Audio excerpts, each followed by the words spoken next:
बोलो सतगुरुदेव की जय। बंदी छोड़ कबीर परमेश्वर जी की जय। बंदी छोड़ गरीबदास जी महाराज जी की जय। स्वामी राम देवानंद जी गुरु महाराज जी की जय।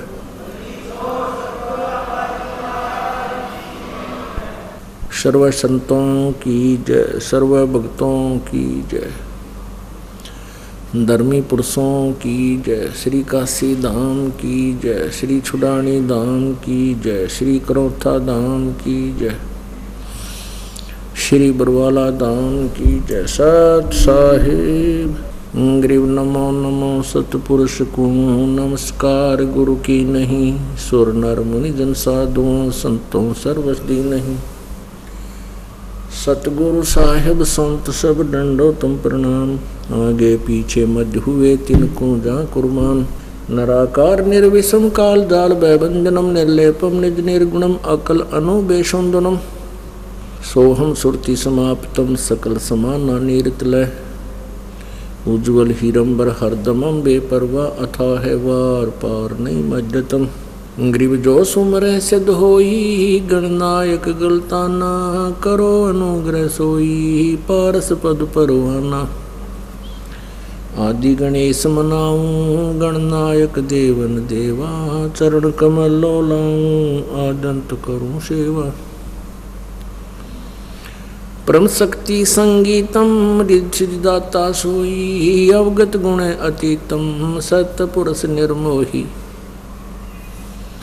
जगदम्बा जगदीशम मंगल रूप मुरारी। तन मन अर्पों शीसम भक्ति मुक्ति भंडारी। सुर नर मुनि जन ध्यावे ब्रह्मा विष्णु महेशा। शेष शेष मुख गावे पूजे आद गणेशा। इंद्र कुबेर सरीखा वरुण धर्म राय जावे। समृत जीवन जी का मन इच्छा फल पावे। 33 कोटि अदारा ध्यावे सैस 88। उतरे भव जल पारा कट है यम की फांसी। 33 कोटि अदारा ध्यावे सैस 88।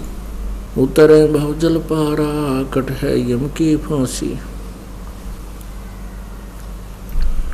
कर जोरूं विनती करूं धरूं चरण पर शीश।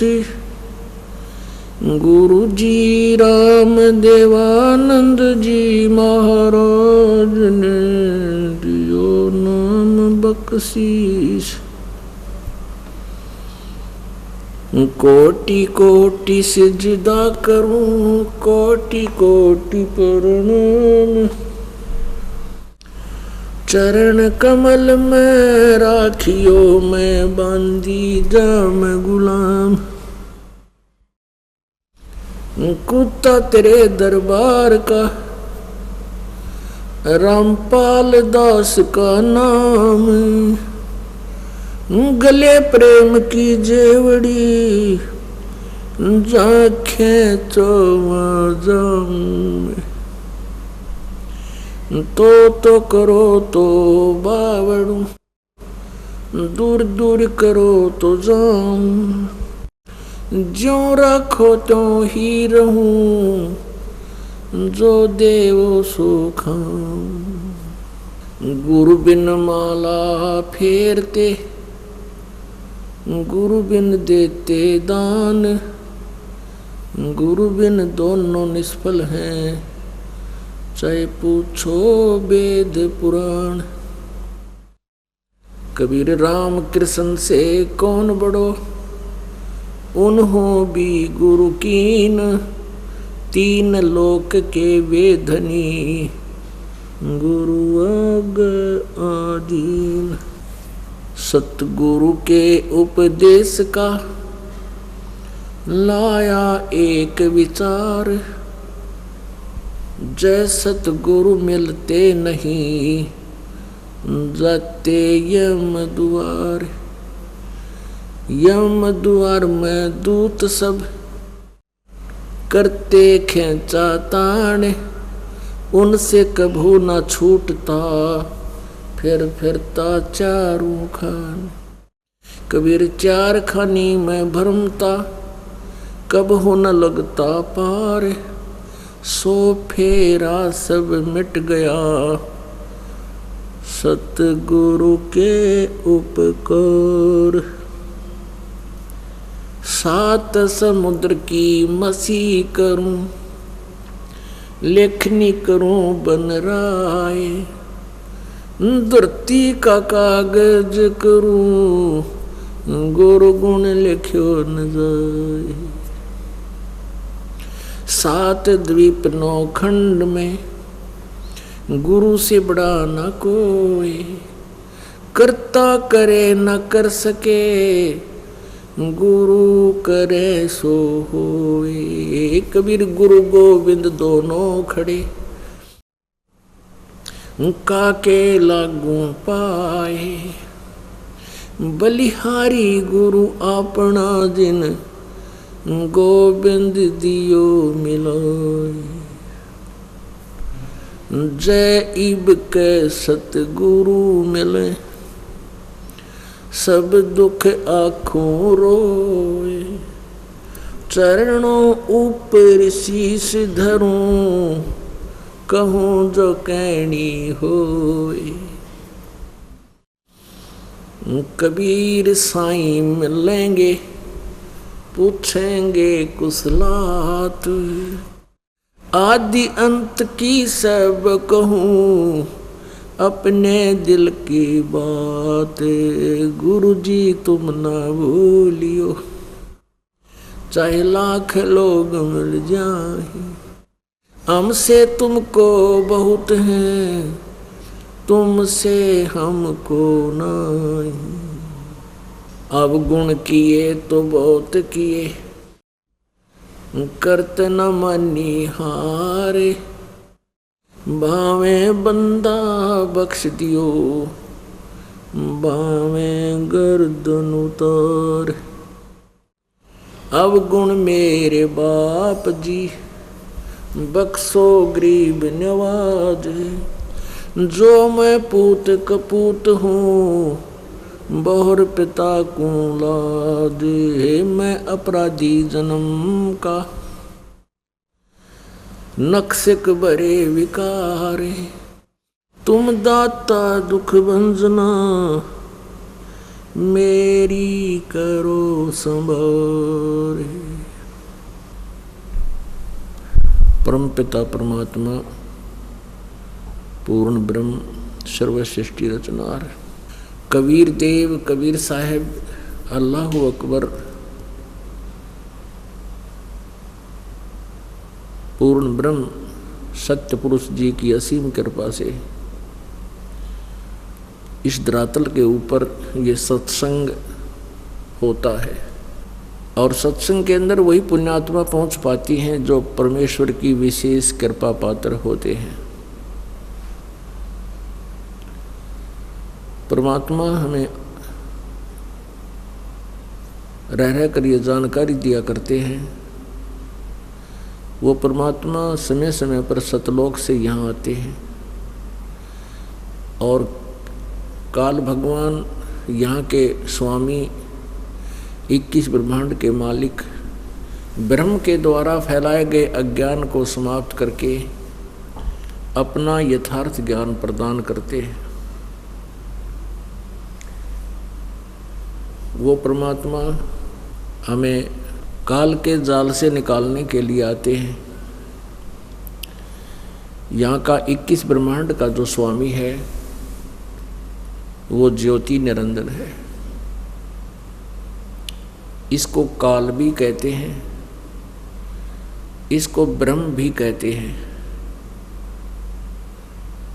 और ये इसको श्राप लगा हुआ है 1 लाख मानव शरीरधारी प्राणियों के सूक्ष्म शरीर को तपत शिला पर भूनकर उसमें से मैल गंध निकाल कर खाने का।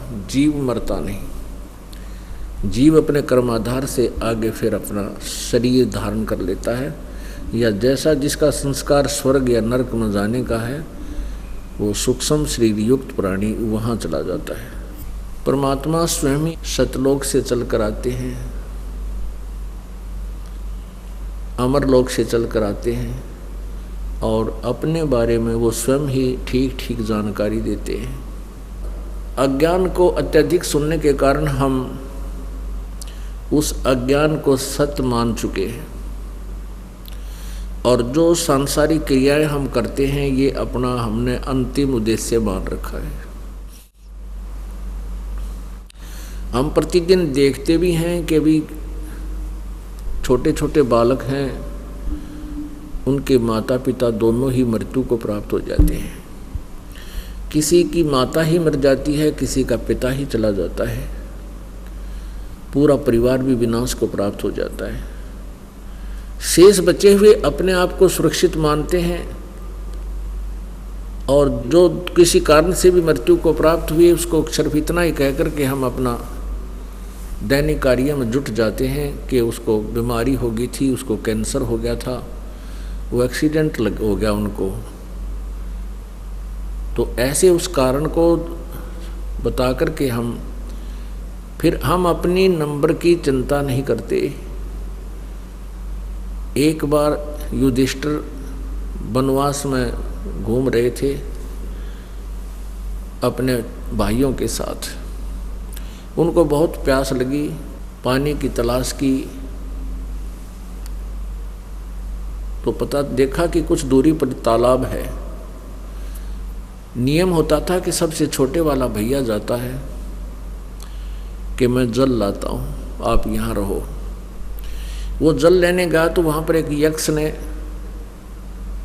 आवाज़ लगाई कि ये जल प्राप्त करने वाले पहले मेरे प्रश्नों का उत्तर दे, बाद में तू जल लेना। सहदेव गया सबसे पहले। सहदेव ने सोची कि इसके प्रश्न के उत्तर दूंगा इतने मेरे भाई मर जाएंगे, प्यास से बहुत ज़्यादा प्यास लगी है। तो उसने उसकी यक्ष के प्रश्न का उत्तर ना दे करके अनदेखा करके पानी लेना चाहा, वो तुरंत मृत्यु को प्राप्त हो गया। उसकी इंतज़ार करके फिर दूसरा नकुल गया, उसको भी यही आवाज़ आई। नकुल ने भी उसको इसी दृष्टिकोण से उसके उत्तर देना नहीं चाहा कि मैं लेट हो जाऊंगा और भैयों को बहुत प्यास लगी है। उसने भी चेष्टा की जल लेने की, वो भी मृत्यु को प्राप्त हो गया। फिर तीसरा भीम गया, उसको भी यही आवाज़ आई। फिर अर्जुन गया, अर्जुन को भी यही आवाज़ आई, लेकिन उन्होंने अनदेखा किया तो मृत्यु को प्राप्त हुआ। अब क्या देखा कि जैसे नकुल जब पहुंचा कि सहदेव मर चुका है, उसने सोचा ये प्यास से मर गया कि यदि मैं जल्दी ना करूंगा तो मेरे दूसरे भाई भी मर जाएंगे, इसलिए उसने जल लेना उचित समझा उत्तर देने की बजाय। इसी प्रकार जब भीम गया, उसने भी देखा कि दो भाई तो मर गए प्यास से और जल लेकर जल्दी चलता हूँ कहीं उन भाइयों की भी मृत्यु ना हो जाए। उसको भी ऐसे आकाशवाणी हुई पर उसने ध्यान नहीं दिया, वो भी मर गया। फिर अर्जुन गया, अर्जुन भी मृत्यु को प्राप्त हुआ। सब भाइयों के इंतजार करके फिर स्वयं युधिष्ठिर वहाँ पहुँचा।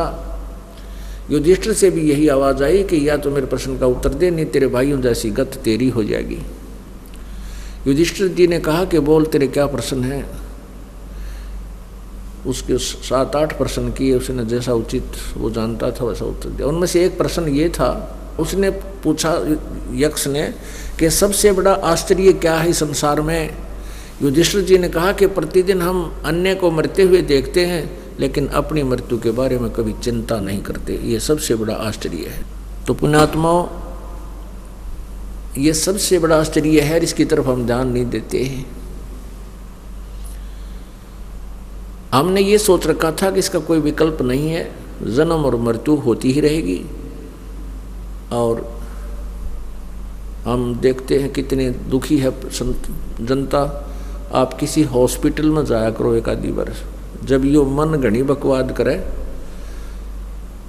और परमात्मा की तरफ ना लगे, एक चक्कर हॉस्पिटल में किसी मेडिकल में जाकर चक्कर लाया करो।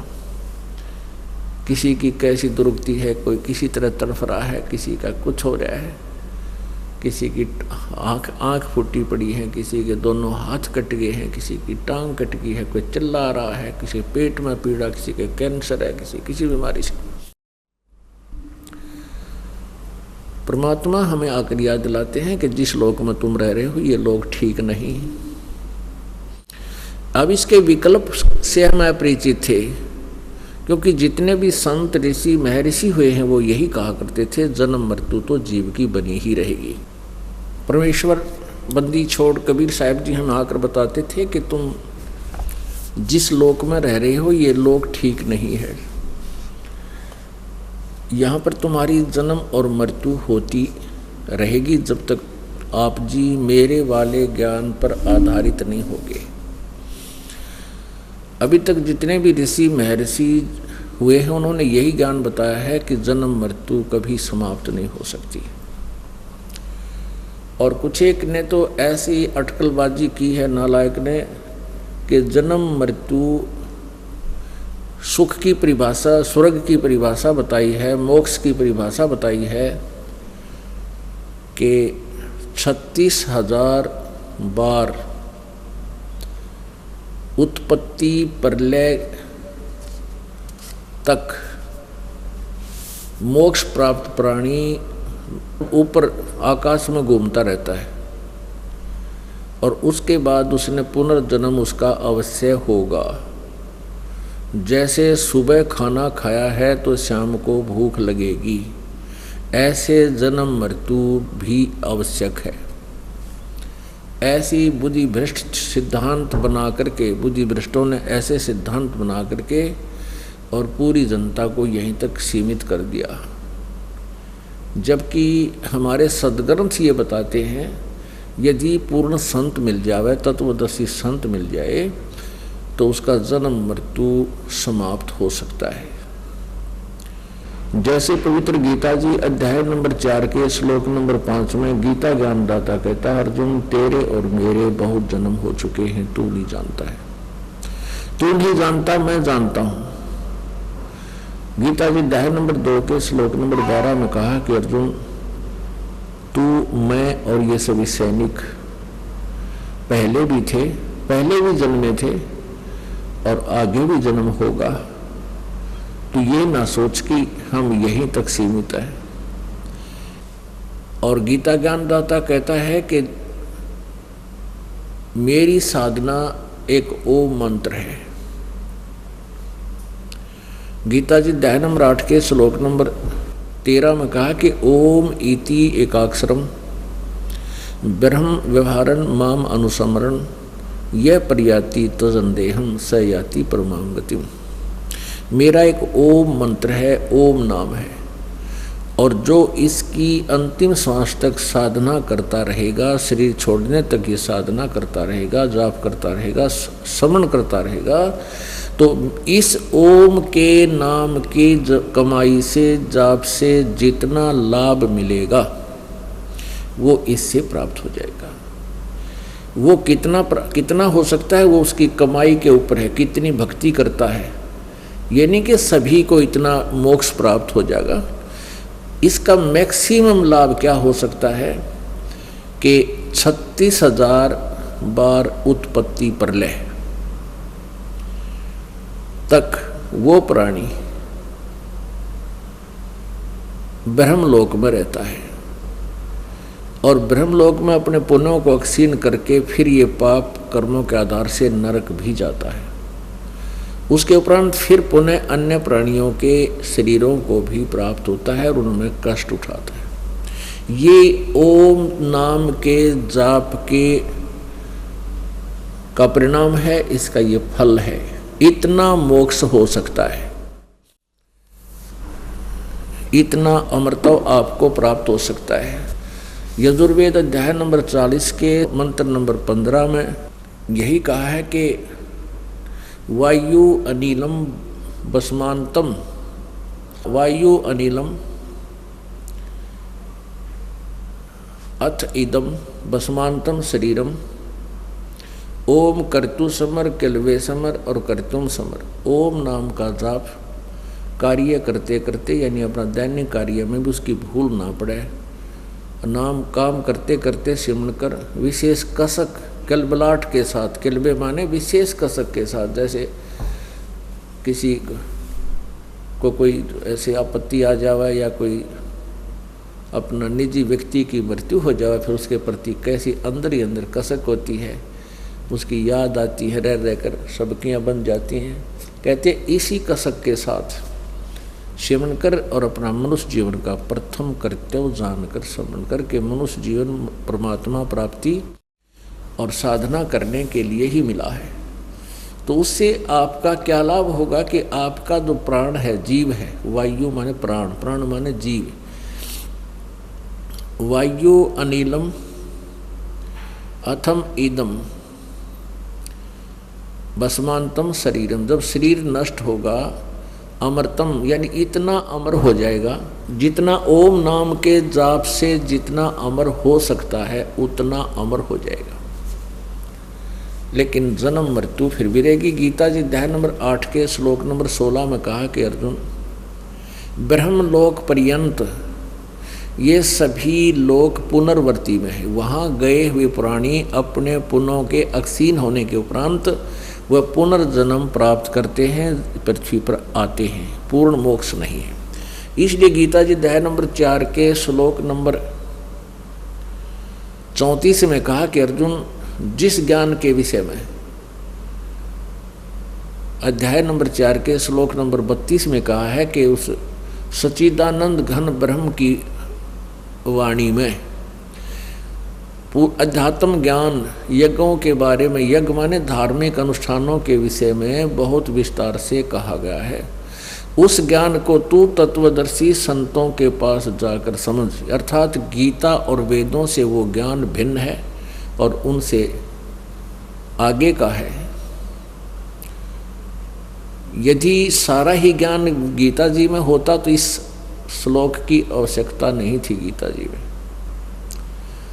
तो गीता ज्ञान दाता कहता मेरा तो ओम मंत्र है। और गीता जी अध्याय नंबर 8 के श्लोक नंबर 1 में अर्जुन ने पूछा है कि वो जिस तत्ब्रह्म के बारे में आपने 7वें अध्याय के 29वें श्लोक में बताया है कि जिसके जानने के उपरांत प्राणी जन्म जरा और मरण से ही छुटकारा पाने की चेष्टा करता है, वो यहाँ की किसी वस्तु की में आस्था नहीं रखता। तो किम तत्ब्रह्म, वो तत्ब्रह्म क्या है? तब गीता ज्ञानदाता ने 8वें अध्याय के 13वें श्लोक में 3रे श्लोक में उसका उत्तर दिया है कि वो परम अक्षर ब्रह्म है। यानी गीता ज्ञानदाता से वो कोई और परमात्मा है। ब्रह्म माने भगवान। ब्रह्म, जैसे हम इस ब्रह्म को ही फाइनल परमात्मा मान रहे थे क्योंकि ये 21 ब्रह्मांड का स्वामी है। जैसे किसी कार्यालय में अधिकारी एक इंचार्ज होता है, कंट्रोलर होता है, और अन्य उसके अंतर्गत कर्मचारी अधिकारी भी होते हैं। तो उस अधिकारी को वो बार बार वहाँ उसके कर्मचारी जो होते हैं उस कार्यालय के, वो बार बार नाम नहीं लेते। जैसे डीसी ऑफिस में कार्यरत जितने भी अधिकारी और कर्मचारी, सुपरिटेंडेंट, क्लर्क आदि होते हैं, वो एक दूसरे को संबोधित करते समय ये बार बार नहीं कहते कि डीसी साहब ने ऐसा कहा है। वो यही कहते हैं साहब का ये आदेश है, आप ऐसे कीजिए। उनके लिए अंडरस्टूड है वो साहब। ऐसे ये दास जब जेई की सर्विस करता था तो हम एक्सचेंज ऑफिस में जाते थे, तो वहाँ के क्लर्क, हेड क्लर्क आदि यही कहा करते थे कि साहब का ऐसा आदेश है। उनके लिए वो एक्शन ही साहब था। तो ऐसे ही जब एससी ऑफिस में जाते थे, सुपरिटेंडिंग इंजीनियर के ऑफिस में जाते थे, तो वहाँ के भी अधिकारी कर्मचारी अब सिंपल यही बोलते थे कि साहब का ऐसा आदेश है। तो बार बार एससी साहब या एक्शन साहब या डीसी साहब नहीं बोलते। तो इस प्रकार ये 21 ब्रह्मांड का स्वामी है ब्रह्म, इसलिए इसको ब्रह्म कहो चाहे साहब कहो। तो इसको कहा करते थे कि ब्रह्म ही पूज्य है, ब्रह्म का ये ओम जाप है और ब्रह्म भगवान, इसको ये भगवान प्रसिद्ध हो गया अपने अक्षेत्र का। ये स्वामी होने के नाते ब्रह्म इसके लिए पक गया, फाइनल हो गया। इसलिए परब्रह्म शब्द की आवश्यकता पड़ी परमेश्वर को समझने के लिए, परमात्मा की परिभाषा समझने के लिए। और फिर पूर्ण ब्रह्म भी शब्द प्रयोग करना पड़ा, अन्यथा ब्रह्म शब्द सफिशिएंट है। परमात्मा शब्द, प्रभु शब्द, ईश शब्द, ईश कहो, ईश माने स्वामी। अब ये स्वामी और बहुत गणे नकली पाक गए, वास्तव में स्वामी एक ही है। कौन है वो? परम अक्षर ब्रह्म कहो उसे, पूर्ण ब्रह्म को। तो इस प्रकार ब्रह्म एक क्षर ब्रह्म, एक अक्षर ब्रह्म। क्षर ब्रह्म ज्योति निरंजन 21 ब्रह्मांड का स्वामी है, और अक्षर ब्रह्म जो है ये परब्रह्म कहो इसको, ये 7 सांख्य ब्रह्मांड का स्वामी है। और परम अक्षर ब्रह्म वो असंख्य ब्रह्मांडों का मालिक है, वो ओवरऑल कंट्रोलर है, वो कुल का मालिक है, कुल धनी है। तो ऐसे समझने के लिए इस प्रकार हमने इनको, तो क्या है कि वो उसमें क्या कहा, गीता ज्ञान दाता कहता है ये ब्रह्म मुझ ब्रह्म का एक ओम मंत्र है, 8वें अध्याय के 13वें श्लोक में। और फिर उस परम अक्षर ब्रह्म के विषय में बता रहा है कि उसका 17वें अध्याय के 23वें श्लोक में कहा कि सच्चिदानंद घन ब्रह्म का ओम तत्सत, ये 3 मंत्र का जाप है, इसी का निर्देश है, नथिंग एल्स। निर्देश माने फाइनल फैसला, ये वही है। तो उस पूर्ण परमात्मा की साधना से जब तुझे तत्वदर्शी संत मिल जाएगा,